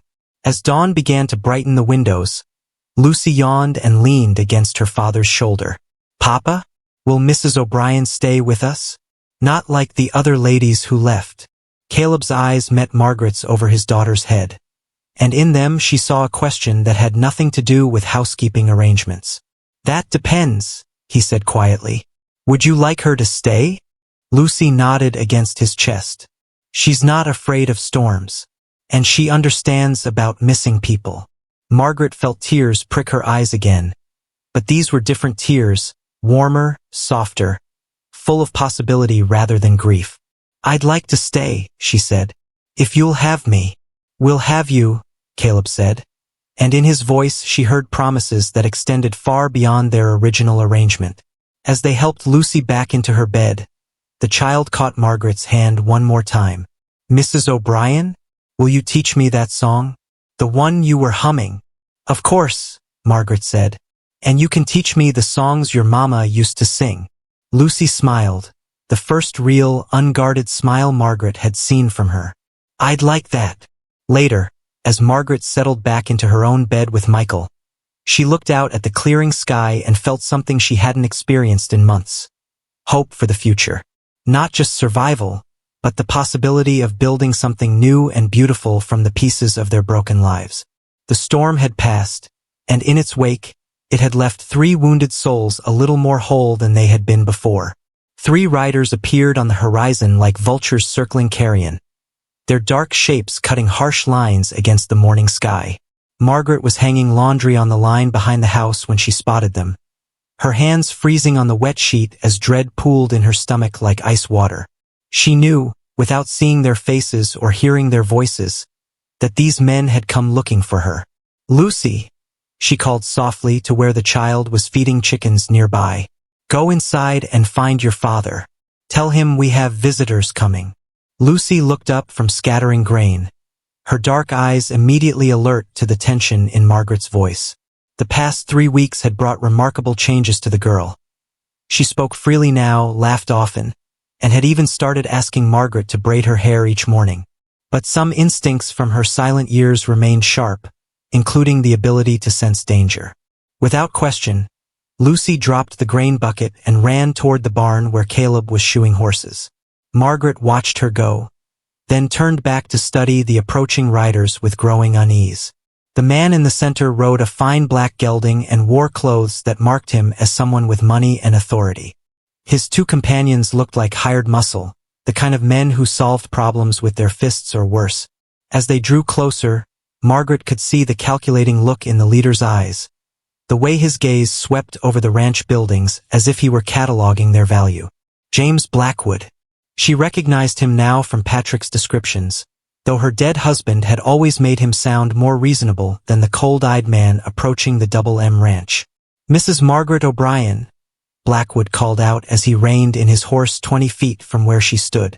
You've been difficult to locate. Margaret straightened her shoulders, refusing to show the fear that was making her heart race. Mr. Blackwood, I wondered when you might find me. Your husband owed me $800 when he died. That debt doesn't disappear just because he's in the ground. Blackwood's voice was smooth, almost conversational, but Margaret could hear the steel beneath it.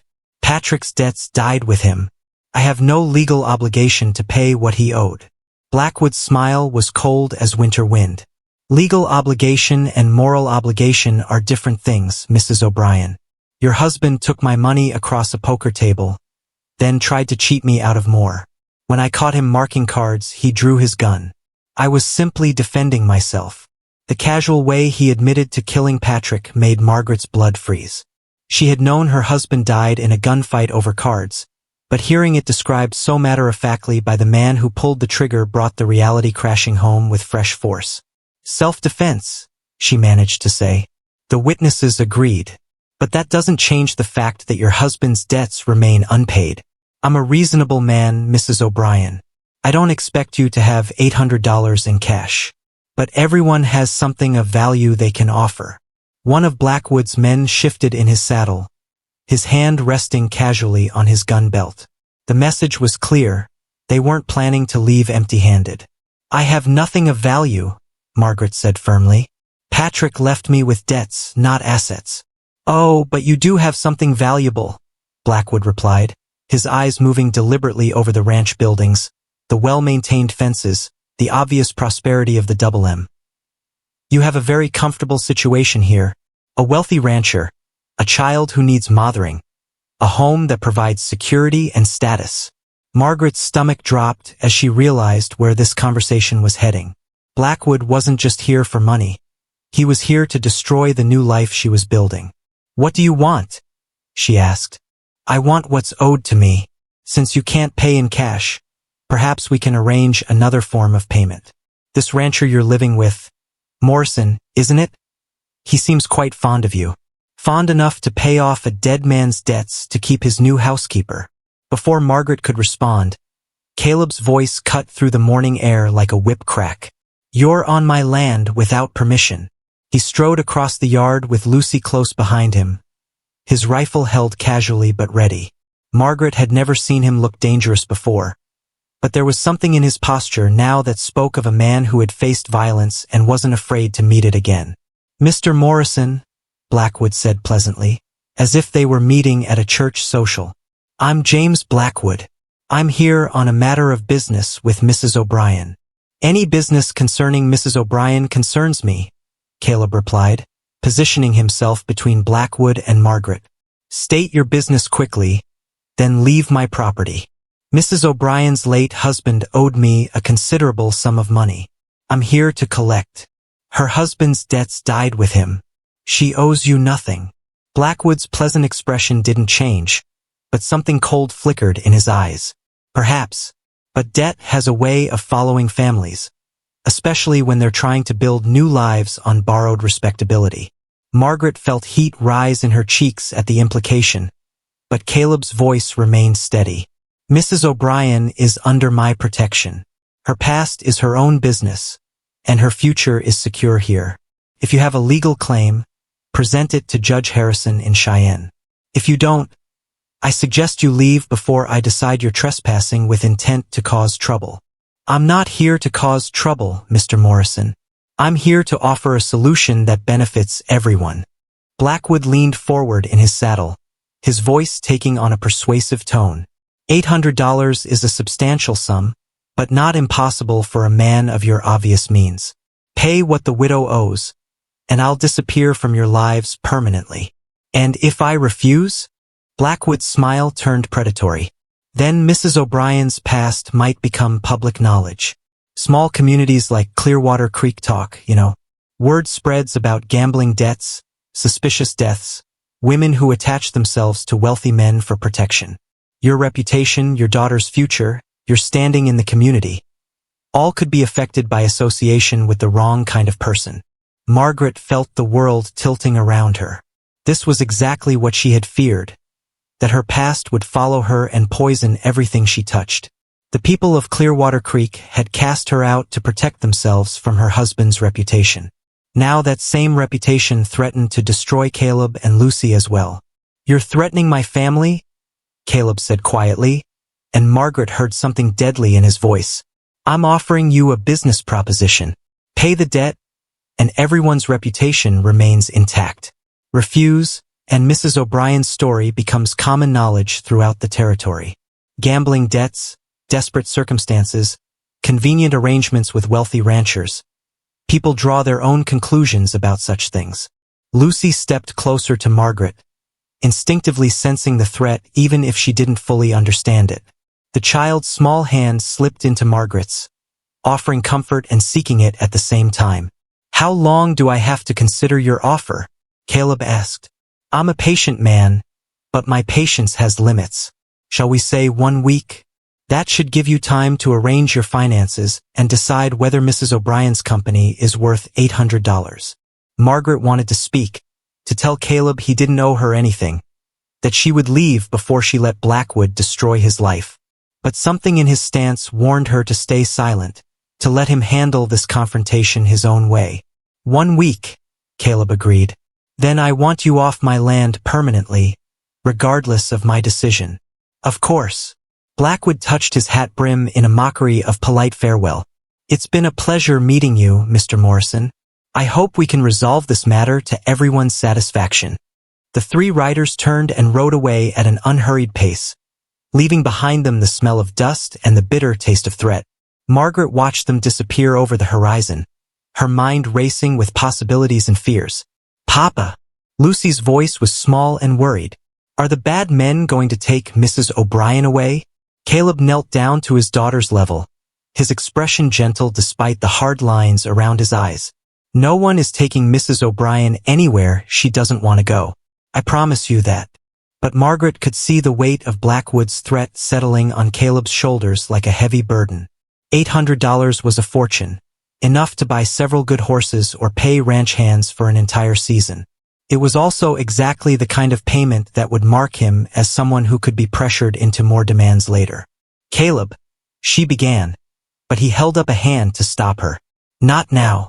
Lucy doesn't need to hear this conversation." He stood and took his daughter's other hand. "Let's go inside and have some lunch. We can talk about boring, grown-up things later." As they walked toward the house, Lucy chattering nervously about the chickens and the weather and anything that might ease the tension, Margaret felt the familiar weight of guilt settling on her chest. Once again, her past was threatening to destroy the lives of people she cared about. The only question now was whether she would run away to protect them, or find the courage to stand and fight for the life she was building on the Double M Ranch. Behind them, dust still hung in the air where Blackwood's horses had passed, a reminder that some debts followed you no matter how far you ran. Margaret's confession came in the pale hours before dawn, whispered against Caleb's shoulder as they sat together on the front porch swing, while the world slept around them. She told him everything, about Patrick's final night, about the real circumstances of his death, about the debts and lies that had followed her across the Wyoming territory like shadows she couldn't escape. "He wasn't defending his honor when Blackwood shot him," she said, her voice barely audible in the pre-dawn stillness. "Patrick was caught marking cards. When they called him on it, he panicked and drew his gun.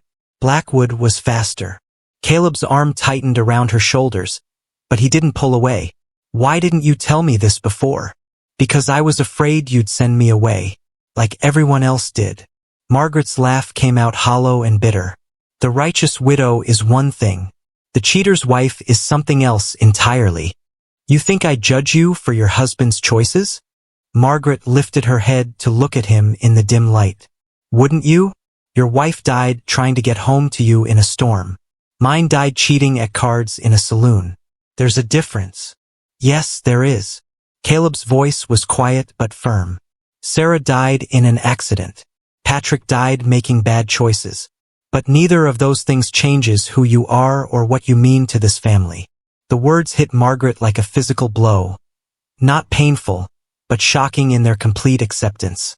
She had spent months believing that Patrick's sins had stained her permanently, that she would always be the woman whose husband died in disgrace. But Caleb saw her as separate from Patrick's failures, as someone worthy of respect and love in her own right. "Blackwood won't give up," she said. "Men like him don't make threats they're not prepared to carry out. If you don't pay him, he'll make sure everyone in the territory knows about Patrick's debts and how I ended up here. Let them know. I don't care what people think about how you came to be here. I only care that you're here now." Margaret wanted to believe him, but she had lived through the consequences of small-town judgment. "You say that now, but when the whispers start, when people look at Lucy differently because of me, when your reputation starts to suffer. My reputation isn't built on what other people think of my choices. It's built on how I treat the people I care about and whether I keep my word." Caleb turned to face her fully. "I told Lucy no one would take you away from here unless you wanted to go. I meant that." The simple declaration undid something inside Margaret's chest that had been tightly wounded since Patrick's death. For months, she had felt like a burden, a problem to be solved, a source of trouble for anyone who showed her kindness. But Caleb saw her as someone worth fighting for, worth protecting, worth keeping. $800, she whispered. "I have it. Had to sell some cattle earlier than planned, but I have it." Margaret pulled back to stare at him. "You're going to pay him?" "I'm going to consider all our options. Paying him might be the simplest solution, but it's not the only one." The sun was beginning to rise, painting the sky in shades of pink and gold that reminded Margaret of better times. Somewhere in the house, Michael was stirring, making the soft sounds that meant he would be hungry soon. Lucy would wake within the hour, eager for breakfast and full of questions about the events of the previous day. Normal life was continuing despite Blackwood's threats, and Margaret found unexpected comfort in that fact. Whatever happened with the debt collector, the ranch would still need tending, meals would still need cooking, and Lucy would still need the security of routine and love. "There's something else," Margaret said, gathering her courage for another confession. "I've been carrying this around since Clearwater Creek, thinking it might be important someday." She reached into her dress pocket and pulled out Patrick's pocket watch, the one valuable thing she had managed to keep when his other debts were settled. The gold case caught the morning light, reflecting it back in warm flashes. It was his father's before him, probably worth $50, maybe more. She held it out to Caleb. "It's not much against 800, but it's something." Caleb took the watch, turning it over in his hands with careful attention. "This is beautiful work. But Margaret, you don't owe me anything. You're not responsible for Patrick's debts any more than Lucy is responsible for her mother's death. I know, but I want to contribute. I want to feel like I'm helping solve this problem instead of just being the cause of it." Before Caleb could respond, the sound of hoofbeats approaching made them both tense. But these weren't the deliberate, threatening hoofbeats of Blackwood's return.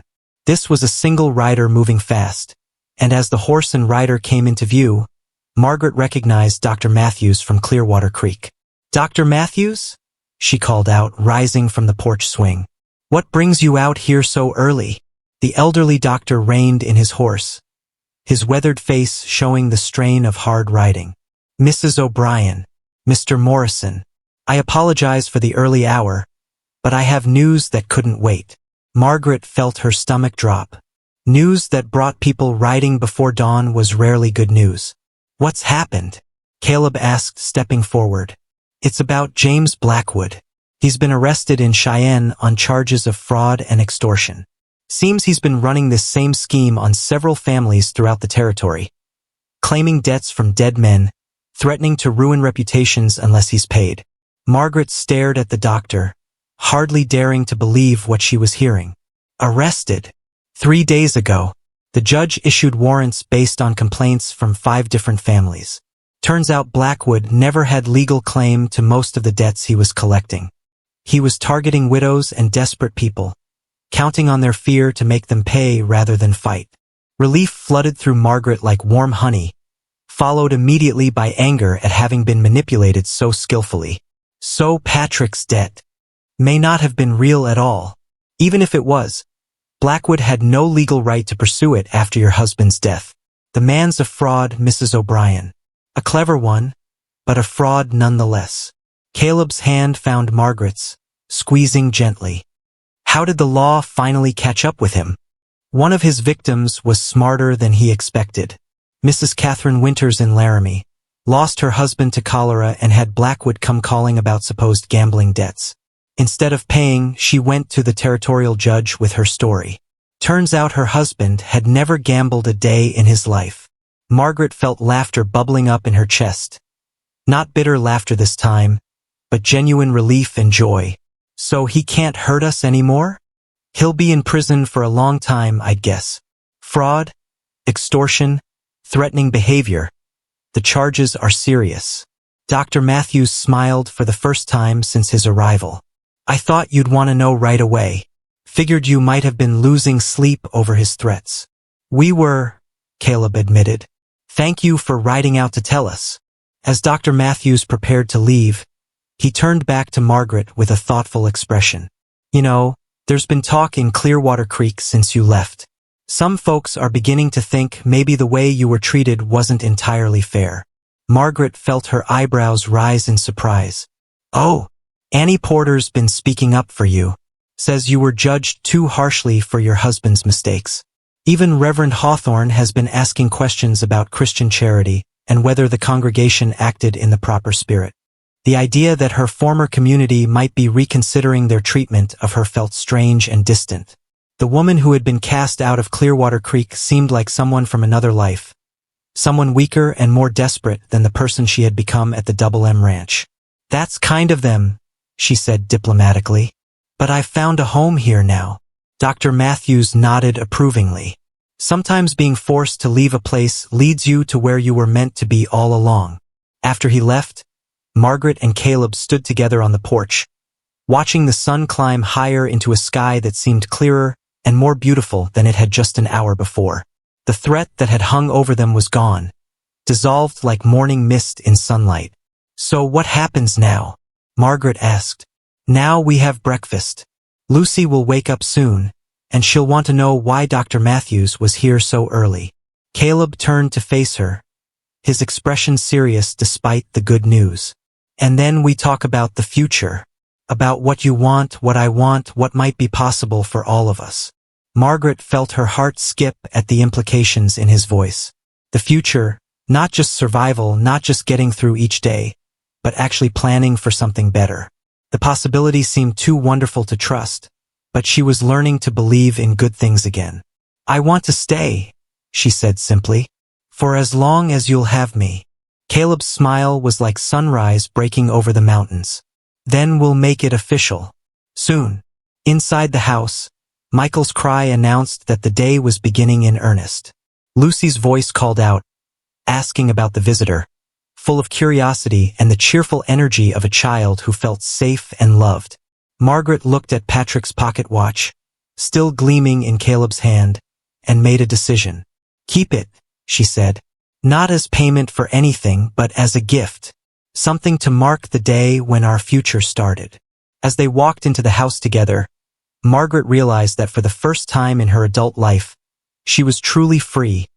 Free from Patrick's debts, free from others' judgments, free to choose her own path forward. The path she chose led straight to the family waiting for her inside, to the life she was building one day at a time, to the love that had found her when she least expected it. The marriage proposal came disguised as a business meeting, delivered over morning coffee while Lucy fed Michael pieces of soft bread and chattered about the new foal in the barn. Margaret almost missed it entirely. So focused was she on wiping applesauce from the baby's chin while listening to Lucy's excited plans for training the young horse. I've been thinking about our arrangement, Caleb said, his voice carefully casual as he refilled Margaret's coffee cup.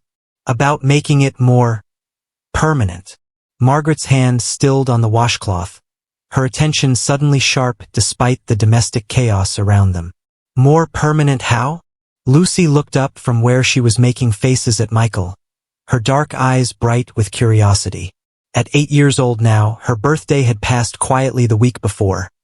She had developed an uncanny ability to sense when adult conversations carried weight beyond their surface words. Well, Caleb continued, settling back in his chair with the deliberate movements of a man who had rehearsed this moment. You've been here 6 months now. You've turned this house into a home again. Helped Lucy find her voice. Made yourself indispensable to our daily lives. I've done my job, Margaret said carefully, though her heart was beginning to beat faster. You've done much more than that. Caleb's gray eyes met hers directly. You've made us a family again. The question is whether you'd be interested in making that official. The words hung in the morning air like smoke from the kitchen fire, visible and substantial but fragile enough to disperse with the wrong movement. Margaret felt Lucy's attention focus on them with laser intensity, and Michael chose that moment to bang his spoon against his high chair, adding percussion to the moment. Official, Margaret repeated. Marriage. The word came out quietly but firmly. Not for convenience or protection or any of the practical reasons people might expect. For love. Because I love you and I hope, you might feel the same way about me. Margaret's coffee cup rattled against its saucer as she set it down with trembling hands. 6 months ago, she had been dragged from a chapel as an unwanted burden. Now she was being asked to return to one as a cherished bride. Papa! Lucy's voice cut through the charged silence like a bell. Are you asking Mrs. O'Brien to be my new mama? The direct question from his daughter seemed to catch Caleb off guard. His carefully planned proposal dissolved into the honest awkwardness of a man trying to navigate unfamiliar emotional territory. I'm asking Mrs. O'Brien if she'd like to be part of our family permanently, he said, his cheeks reddening slightly. What do you think about that idea? Lucy's face lit up like Christmas morning. I think it's the best idea you've ever had. Can I call her Mama Margaret? Can Michael be my real baby brother? Will we have a wedding with a cake? The child's enthusiasm was infectious, and Margaret felt laughter bubbling up in her chest despite the magnitude of the moment. Slow down, sweetheart. Your papa just asked me a very important question, and I need time to think about my answer. But even as she said it, Margaret knew her heart had already decided. The months at the Double M Ranch had healed wounds she hadn't even known she carried. She had learned to trust again, to hope again, to believe that she deserved happiness rather than mere survival. What's to think about? Lucy asked with the straightforward logic of childhood. You love Papa, don't you? And you love me and Michael. Margaret looked around the kitchen table at the faces that had become her world. Caleb, patient and steady, offering her a future built on genuine affection rather than desperate need. Lucy, bright and loving, no longer the silent, wounded child she had first met.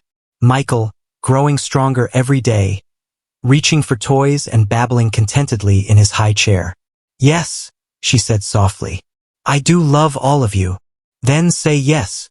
Lucy bounced in her chair with excitement. Say yes so we can plan the wedding. Margaret met Caleb's eyes across the table, seeing in them the same mixture of hope and vulnerability she felt in her own heart. Yes, she said, the word coming out stronger than she had expected. Yes, I'll marry you. The chaos that followed would have frightened her 6 months ago. Lucy shrieked with joy and launched herself from her chair to hug them both at once. Michael, startled by the noise, began to cry until Margaret scooped him up and soothed him with gentle words. Caleb stood and pulled them all into an embrace that felt like coming home after a long, difficult journey. When? Lucy demanded, pulling back to look at them with shining eyes. When can we have the wedding? Well, Caleb said, his arms still around Margaret's waist. These things take time to plan. We'll need to. Christmas, Margaret interrupted, surprising herself with the certainty in her voice. I'd like to be married at Christmas. The idea had come from nowhere, but it felt exactly right. Christmas was still 2 months away, enough time to prepare but not so long that doubt could creep in. Christmas was about new beginnings, about hope being born in dark times, about families coming together. Christmas it is, Caleb agreed, his smile warming his entire face. Lucy clapped her hands together. Can I have a new dress? Can we invite everyone from town? Can I help make the cake? You can help with everything, Margaret promised. This will be your wedding too, in a way. You're gaining a new mother, and Michael's gaining a new father and sister. The practical details of the next few hours passed in a blur of excitement and planning. Messages needed to be sent to town about arranging a ceremony. A dress needed to be ordered or made. The house needed to be prepared for celebrating. But underneath all the activity, Margaret felt a deeper current of contentment flowing through her days. She was no longer Margaret O'Brien, the unwanted widow carrying another man's debts and shame. She was becoming Margaret Morrison, beloved wife and mother, integral part of a family that had chosen her as much as she had chosen them. The news spread through the territory with the speed of wildfire. Within a week, visitors began arriving at the Double M Ranch, some bearing congratulations, others driven by curiosity about the woman who had captured Caleb Morrison's heart. Mrs. Henderson from the neighboring ranch arrived with a basket of preserved peaches and barely contained excitement. "I've been hoping Caleb would find someone," she confided to Margaret while they prepared tea in the kitchen. "A man needs a wife and Lucy needs a mother. But I was beginning to think he'd never get over Sarah's death enough to try again." "He loved her very much," Margaret said carefully. "Oh, he did. But love isn't a limited resource, dear. The heart has room for more than one great love, especially when the first is taken too soon." Mrs. Henderson paused in her stirring to give Margaret a direct look. "You're not trying to replace Sarah. You're writing a new chapter entirely." The distinction mattered more than Margaret had realized. She wasn't competing with a ghost or trying to fill someone else's shoes. She was creating her own place in this family, bringing her own gifts and receiving their love in return. Other visitors brought different perspectives. Dr. Matthews rode out from Clearwater Creek with medical supplies and gentle approval. "I always thought you were stronger than people gave you credit for," he told her. "Looks like I was right." Even Reverend Hawthorne made the journey, arriving with his wife and a carefully neutral expression. Margaret watched him take in the obvious happiness of the household. The way Lucy chattered confidently about wedding plans, the comfortable domesticity that marked a home where people were genuinely content. "Mrs. O'Brien," he said formally, though his tone was warmer than she remembered. "I understand congratulations are in order." "Thank you, Reverend. And thank you for agreeing to perform the ceremony." The wedding would take place in the ranch house rather than the chapel, partly for practical reasons, since the December weather might make travel difficult, but also because this house had become sacred ground for their family. This was where Lucy had found her voice again, where Margaret had learned to trust love, where they had all discovered that broken hearts could heal stronger than before. As the day wound down and the visitors departed, Margaret found herself standing in the kitchen doorway, watching Caleb help Lucy with her arithmetic while Michael played with wooden blocks on a blanket nearby. The scene was so perfectly ordinary and yet so precious that it made her throat tight with emotion. In 2 months, she would walk down a makeshift aisle in this very room and promise to love this man for the rest of her life. She would officially become Lucy's mother and Michael's stepfather would gain legal recognition. They would sign papers and exchange rings and speak vows that would bind them together in the eyes of law and community. But the real marriage had already taken place, formed gradually through shared meals and whispered conversations, through crisis weathered together and joy celebrated as one.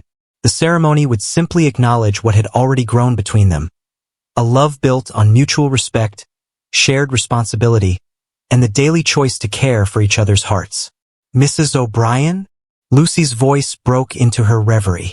"Are you sad about something?" Margaret smiled, realizing she had been standing there with tears on her cheeks. "Not sad, sweetheart. Happy. Sometimes people cry when they're very happy." "Will you cry at the wedding too?" "Probably," Margaret admitted. "But they'll be good tears." Lucy nodded with the wisdom of a child who had learned to distinguish between different kinds of tears. "I might cry too, but only the happy kind." As Margaret tucked Lucy into bed that night, the child caught her hand with a serious expression. "Mrs. O'Brien? When you marry Papa, will you still be Mrs. O'Brien?" "No, sweetheart. I'll be Mrs. Morrison. Like you." Lucy smiled with satisfaction. "Good. I want us all to have the same name, like a real family." Margaret kissed the child's forehead, her heart full to overflowing. "We're already a real family, Lucy. The ceremony will just make it official." Later, as she settled Michael for the night and prepared for bed herself, Margaret caught sight of her reflection in the small mirror above her washstand. The woman looking back at her bore little resemblance to the desperate widow who had arrived at the Double M Ranch 6 months ago. This woman had color in her cheeks and confidence in her posture. She had purpose beyond mere survival and hope that extended beyond the next meal or the next night's shelter. She had love, given and received in equal measure, and the security of knowing she belonged somewhere. In 2 months, she would become Mrs. Caleb Morrison. But tonight, she was simply Margaret, beloved and belonging, exactly where she was meant to be. The wedding morning dawned clear and cold, with frost painting the windows in delicate patterns that caught the early sunlight like scattered diamonds. Margaret woke before the rest of the household, her stomach fluttering with nervousness and excitement as she realized that today was the day her new life would officially begin. She had dreamed of Patrick during the night, not the troubled dreams that had haunted her for months after his death, but a peaceful conversation where he seemed younger and happier than she remembered him being in life. "You deserve this happiness," Dream Patrick had told her, his voice free of the bitter edge that gambling and debt had given it in his final years. "Take it with both hands and don't look back." Now, lying in the pre-dawn quiet of her room at the Double M Ranch, Margaret felt the truth of those words settling into her bones.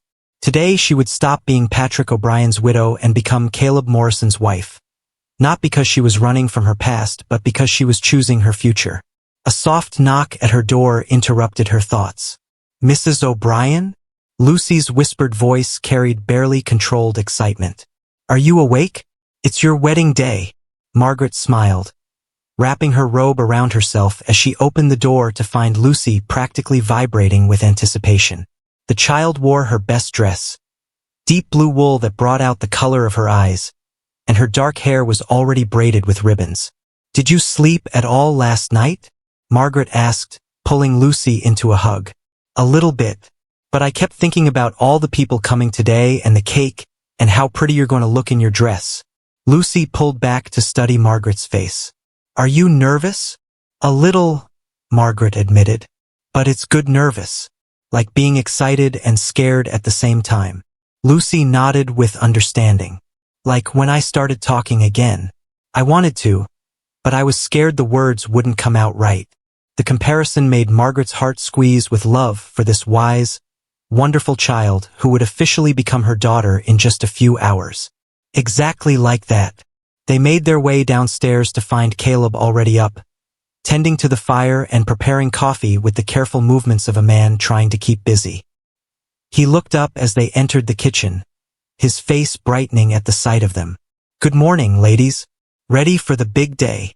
"We're ready," Lucy announced with confidence.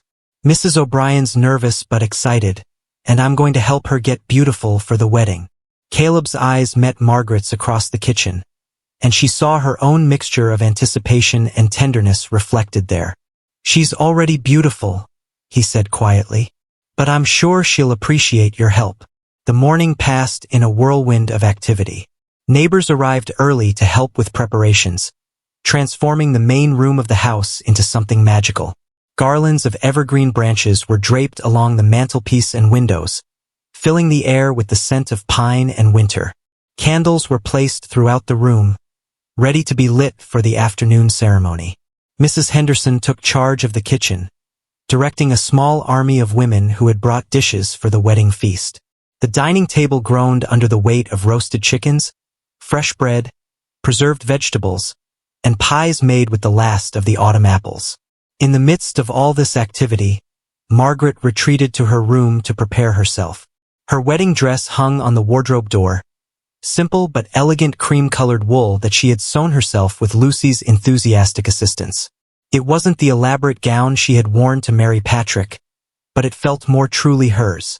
Lucy appointed herself as chief helper, carefully arranging Margaret's hair and chattering about everything and nothing while Margaret tried to calm her racing heart. "You know what I love most about today?" Lucy said as she pinned a small spray of winter berries into Margaret's hair. "It means you're never going away. Even if bad men come or storms happen or anything scary, you'll always be part of our family." The simple statement hit Margaret harder than any formal vow could have. This child, who had lost one mother to tragedy, was trusting her with that precious role again. The responsibility felt enormous and wonderful at the same time. "That's right," Margaret said, turning to face Lucy directly. "No matter what happens, I'll always be your mama now. Nothing can change that." Lucy beamed and threw her arms around Margaret's neck. "I love you, Mama Margaret." The name, spoken with such natural affection, nearly undid Margaret's careful composure. She had never expected to be anyone's mother beyond Michael, had never imagined that she could love another child as fiercely as she loved this brave, beautiful girl. "I love you too, Lucy. More than I ever thought possible." A knock at the door interrupted their emotional moment. "Ladies," Caleb's voice called through the wood. "Reverend Hawthorne has arrived and folks are starting to gather." Margaret took a deep breath, smoothing her dress and checking her reflection one final time. The woman in the mirror looked ready, not just for a wedding, but for the life that would follow. She looked like someone who belonged, someone who had found her place in the world. "Ready?" Lucy asked, taking her hand. "Ready," Margaret confirmed. They made their way downstairs to find the main room filled with people from across the territory.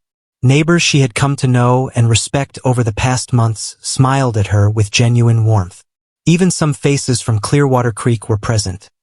Dr. Matthews beaming with approval, Annie Porter looking delighted to see her former neighbor so happy. Caleb stood at the front of the room beside Reverend Hawthorne, wearing his best suit and an expression of quiet joy that made Margaret's heart skip. Michael sat in Mrs. Henderson's arms, dressed in tiny clothes that Lucy had helped sew, babbling contentedly at the crowd. As Margaret walked toward her future husband, she felt the weight of community support surrounding her. These people weren't here out of obligation or curiosity. They were here because they had accepted her as one of their own, because they wanted to celebrate this new beginning. The ceremony itself passed in a blur of meaningful words and exchanged promises. Margaret heard herself vowing to love and honor Caleb, felt the weight of his grandmother's ring sliding onto her finger, listened to Lucy giggle with delight when they were pronounced husband and wife. But the moment that would stay with her forever came during the celebration that followed. As the sun set and the candles were lit, creating a warm glow throughout the house, Margaret found herself surrounded by family and friends who were toasting not just her marriage but her transformation. "To Margaret Morrison," Dr. Matthews said, raising his glass high, "who proves that sometimes losing everything is the first step toward finding what you were meant to have all along." The toast was echoed throughout the room, but Margaret barely heard it. She was too busy watching Lucy teach Michael to clap his hands, too busy feeling Caleb's arm around her waist, too busy marveling at the fullness of a life she had never dared to imagine. Later, after the guests had departed and the house had been cleaned and Lucy had been tucked into bed with her head full of wedding magic, Margaret stood with her husband on the front porch, looking out at the star-filled Wyoming sky. "Any regrets?" Caleb asked softly. Margaret considered the question seriously. 6 months ago, she had been dragged from a chapel in disgrace, carrying nothing but a baby and a broken heart. Tonight, she was Mrs. Caleb Morrison, beloved wife and mother, surrounded by more love than she had ever thought possible. "None," she said firmly. "Not a single one." Caleb's arm tightened around her. "Good, because I plan to spend the rest of my life making sure you never have cause for any." As they stood together in the peaceful darkness, Margaret thought about the journey that had brought her to this moment. The pain of Patrick's death, the humiliation of being cast out from her community, the desperate fear of those first days on her own. All of it had been necessary to lead her here, to this ranch, to this family, to this love. She had learned that redemption wasn't something granted by others' forgiveness, but something claimed through the courage to begin again. She had discovered that worth wasn't determined by society's judgment, but by the authentic connections formed with people who chose to see her clearly. And she had found that sometimes the end of one story was simply the beginning of another, better one. Inside the house, Michael stirred in his crib, making the soft sounds that meant he would wake soon for his evening feeding. In the room next door, Lucy slept peacefully, no longer haunted by storms or afraid of being left alone. Margaret Morrison. The name still felt new and wonderful, smiled as she prepared to go inside and tend to her family. Tomorrow would bring new challenges and joys, but tonight was perfect exactly as it was. She was home. She was loved. She was exactly where she belonged.